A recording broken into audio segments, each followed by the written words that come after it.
Welcome to our Tuesday interview with Pamela Leonard.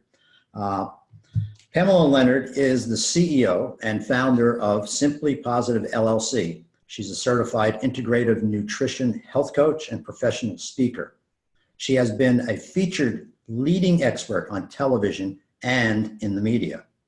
Pam is very passionate about empowering her audiences and clients with her step-by-step systems so they can release ineffective patterns and habits quickly, reset their taste bud, and easily reboot their systems. Plus, with her proven techniques, they sleep better, have more energy, and release extra weight.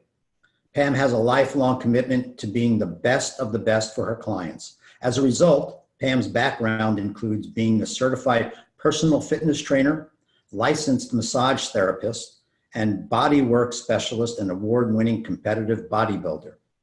Whether working with clients one-on-one, in small coaching circles, or speaking to a group of 20 or hundreds, Pam ignites the atmosphere with her proven methods, empowering presence, and her commitment to helping others achieve profound results. Well, Pam, it's a delight to have you here today. Thank you so much for being on. And I'm just looking forward to this interview and learning more about you and what you have to offer. Thank you, Arthur. Thanks for having me here today. Oh, you're welcome. You're so welcome. So today, I have a couple of questions for you. And my first question is, what is the number one mistake people make when they want to lose weight? Oh, that's a great question, Arthur. And I talk to people all the time. I think that at some point in everyone's life, and myself included, that we struggle with our weight. And, even though my bio sounds like I've always been, fit and healthy, there's been a lot of points in my life where I wasn't. In fact, there was a large portion of my life where my health was deteriorating. And at one point, not only did I weigh over 200 pounds, but I had sciatic pain so bad, I actually needed a cane to walk. So to answer your question is that one of the biggest mistakes people make to lose weight is that they go on a fad diet. Mm-hmm. So right now, keto is really trending. Back in the 80s, the low fat, no fat diet was really trending. There's systems out there that count points. There's calorie counting, all of these things that over the years, and even to this day, it's a fad diet. And what that means is it's a fad. It comes and it goes. And the problem with fad diets is that they're not sustainable. So they sound great. You might lose, quick weight, and maybe even 30 pounds. But in the long run, after a few weeks or a few months, the food just isn't resonating with you anymore. And what tends to happen is we go back to our old eating habits. And, when we're on these diets, they're pretty regimented and they're pretty strict. And they're not teaching us healthy ways to live a lifestyle forever. So what we need to realize is that each one of us is a bio individual. So maybe the Atkins diet works great for you, Arthur, and maybe the keto diet works great for me. But in the long run, is that going to sustain us for a lifetime? So what works for you doesn't necessarily work for me or work for the next person. And really what works for us in the summer doesn't work for us in the winter. What worked for us 10 or 15 years ago doesn't work for us now or won't work for us in another 10 or 15 years. So we all have our own bio-individuality. We have our own unique blueprint. And we need to dig to the root cause of what it is, why it is that we're hanging on to this weight, and find what it is that we need to switch around in our eating habits in order to release the weight long term. Well, that's great because you talked about all of the key points in weight loss, because we have all seen all the fad diets. In fact, they're still on TV, and I'm not going to mention any of the programs, of course, what they are, but it is the same. And I know a lot of people that go on those diets and then they lose the weight and then they're back to getting heavy again, and then they go back on the same thing, and it's this back and forth. Yo-yo. Yeah, exactly. And there's no consistency to it, as you said. So right. What you're teaching people is how to be healthy really all the time, as well as to be the correct weight for themselves. Is that Exactly. Isn't that Yes. right? Yeah. Yeah, that's excellent. That's it. That is fabulous. Are there any misconceptions or myths people have about fat? Oh, fat? Oh my gosh, absolutely. Yeah. So you're probably familiar with the low fat, no fat diet. It was so popular in the 80s. And that was during the time that I was a competitive bodybuilder. So I was breaking down everything that I consumed into proteins, carbohydrates, and fat. And at that point, fat was the evil, like no fat allowed, right? We wanted, 10% of our, when I say we, I'm talking about the bodybuilding community, we wanted 10% or less of the foods that we consumed every day to be fat. So if we were on 1,200, and again, that was calorie counting days. So if we were Mhm. consuming 1,200 calories, we weren't able to have more than like 9 grams of fat per day. That would be over 10% actually right there, because a gram of fat is 9 calories and a gram of protein or carbohydrates is only 4 calories. So you have twice as many calories per gram in fat than you do in carbs or protein. But now we realize, and I was someone that suffered from it, that we need good fat in order to function properly. One of the things I suffered from for years was brain fog, headaches, concentration issues. And come to find out, our brain is 70% fat. So we need fat. It needs fat. It needs fat for fuel. It needs fat to function. It is the highest metabolizing organ in our body. It uses the most energy from the food that we eat than any other organ, our heart, our lungs, our liver, any of the other organs. It's a energy consuming organ. So we need to feed it healthy fat. So is there bad fat? Absolutely. But is there healthy fat? Yes. And the difference between the two are where the omegas are. So I'm sure all of you have heard of the good omegas, right, that we have in our well-cut salmon, avocados. Those are the good foods, the good fats. They have the omega-3s and the omega-9s. Now the bad fats are the omega-6s, and that's what you find in like the peanut oil, the sunflower oil, the canola oil, the vegetable oil. So anything that's fried in those types of oils is going to cause free radicals. That's what causes us to gain weight. And also those foods, they turn rancid, and that is when a whole host of other problems can accumulate over time when you continue to use those types of fats. So what we want to do is eliminate those fats. Those are the fats that cause inflammation in our body. They can cause the heart disease, those things. But the good fats, like the coconut oil, the extra virgin olive oil, which is abbreviated EVOO. I get that question all the time. What's EVOO? It's extra virgin olive oil. That's the good fat. Those are the ones that are going to nourish our body. They're actually going to nourish every single cell. We have over 72 trillion cells that make up our body, that make up each one of us individually, and they're all alive. And it depends on what we feed them, whether they're going to be nourished and multiply and live, or they're going to mutate to disease. So just using the proper fat is going to determine what way those cells flourish. Yes, and that's an excellent point. The calories, I remember those days of counting calories. It's like, oh, just 1,200 calories. For your weight, 1,500 calories. And for your height, whatever it was. Yeah. It's so 1990s. This is not relevant anymore. It really is not relevant.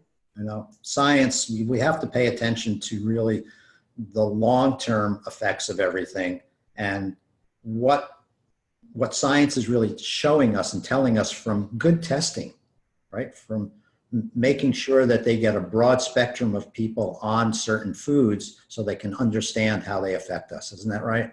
Exactly. Yeah, especially with the fats. Boy, that was a big one. I remember that. So yeah, I've been lucky that I have never been more than maybe 10 pounds overweight. Yeah, you are lucky. Yeah, I'm very, very, very fortunate into that.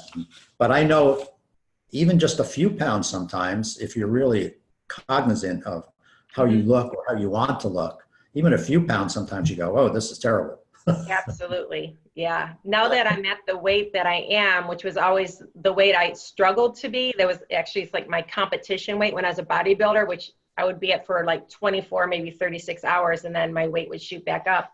But now I've been here for 4 years, and yeah, you're right. Like 3 pounds or 4 pounds, I definitely feel the difference. And it's because I cheat. I'm still, I still have those times, weeks or, a couple days or a week or two. And then it's like, oh boy. And the inflammation comes back right away. I get the pain in the joints or the insomnia or the fatigue. And it's like, nah, it's not worth it. It's, just get back on track and eat properly. And the weight I noticed comes for off. me that dairy is a big no-no for me. I just, dairy just throws my whole system off. It's absolutely amazing because I like cheese. Right? I don't do the milk or any other dairy, but cheese is a big one because I love the flavor of it. But boy, does that wreak havoc with my body. So I've stayed off of it now for a month. And my energy it just changes altogether. Yeah, I mean, absolutely. Yeah, so a lot of great points, Pam. A lot of great points. There's a lot for us to do, isn't there? There's a lot. Oh for us my gosh, to learn it really is unending. I look at our bodies as like a science experiment. We're never going to get it right because we're constantly changing. We're constantly aging. There's always something, whether it's a virus or a bacteria. We're being bombarded with everything, and the toxins in the foods the toxins and preservatives and things that are in the foods are, just constantly putting in our immune system and having our liver work overtime all the time. So yeah, we're never going to get it perfect or straight, but it's the more knowledge that we have about food and what's really out there is key to knowing what to do and how to stay as healthy as we can. Yeah, before I get into the next question, I'd just like to add that we have to, I think, for me anyway, it's not just about my health. And I say that because I want to be here for my kids. I want to be here for my grandkids. I want them to have me in their lives. What would it be like when you really think about this? If you're, let's say, in your 30s and your 40s and you're really unhealthy, how would it feel for your family to lose you at that point in time? Especially if you were the breadwinner, although today it takes two to win the bread, basically. But can you imagine, don't think about it just about your health, because it's easy to say, oh, well, I'm healthy enough, but think about your family and the trauma that they would have to be put through if you weren't here anymore. Okay, so you believe that reframing your ideas and beliefs around food is key. Can you elaborate on why you believe that? Oh, absolutely. Yes. So, basically the manufacturing companies and the marketing firms, they have us brainwashed. They put on the label that something's healthy, something's fortified with vitamins or enhanced, and we just take it for granted that what they're telling us is the truth. But in fact, those are all lies. And it's important for us to become our own detectives and to understand what is really behind that label. And in order to do that, it's important to look at the ingredients. So regardless of what it says on the front, and it still happens to me, it just happened to me last week again, where I bought something that's organic and it was supposed to be coconut oil, and sure enough, they had soybean oil in with it too. And that's an endocrine inhibitor, an estrogen inhibitor. So, I bought it. It wasn't until I got home and I was like, oh my gosh, I can't believe there's soy in here. So it's really, really important for us to be educated and understand that, fortified or enhanced means that those vitamins or nutrients were taken out of the natural source, modified or synthetically put back in. And when something is enhanced or fortified, the body is not able to absorb it. It needs to come from the whole food. So an apple is fortified with vitamins and minerals naturally. They're not put in there chemically. They're not put in there in a manufacturing line. So my rule of thumb is when you look at the ingredient list, if you can't pronounce it, put it back on the shelf. If it has artificial colorings or flavorings in it, put it back on the shelf. And, it's again, it's looking back at what we're feeding our cells. It's every single cell is living, and we want the key to it is that we want to digest nutrient dense foods. So it's not about the calories, it's not about the portion, it's about what is inside that food. Because if we're eating a food that's nutrient dense, first of all, we're not going to be hungry. A lot of people are like, they're hungry all the time and they eat 6 times a day, or, whatever. Their portions are oversized. It's because there's no nutrients in the food that they're eating. So of course they're going to be hungry. They're going to be starving because the body's like, well, where's my, vitamin B's? Where's my minerals?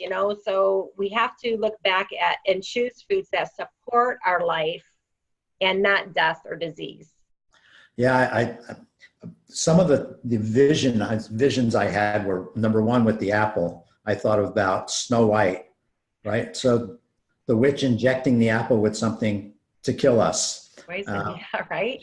Right. Yeah. And actually that is happening in a way when they spray a pesticide on an apple. If you're not buying an organic apple, even the organic apples, sometimes I question, are they labeling it organic and it's not really an organic apple? Yeah, that's a whole nother discussion in itself. The organic versus non. There's some foods that are, if you put it on a spectrum or a priority list, the foods that you eat the flesh are more important to have organic than the foods that have their own protective covering, like a pomegranate or corn, is in a husk, or melons, they have the harder skin around them. Avocados have a protective layer. Pineapples have a protective layer, but berries don't, and apples don't.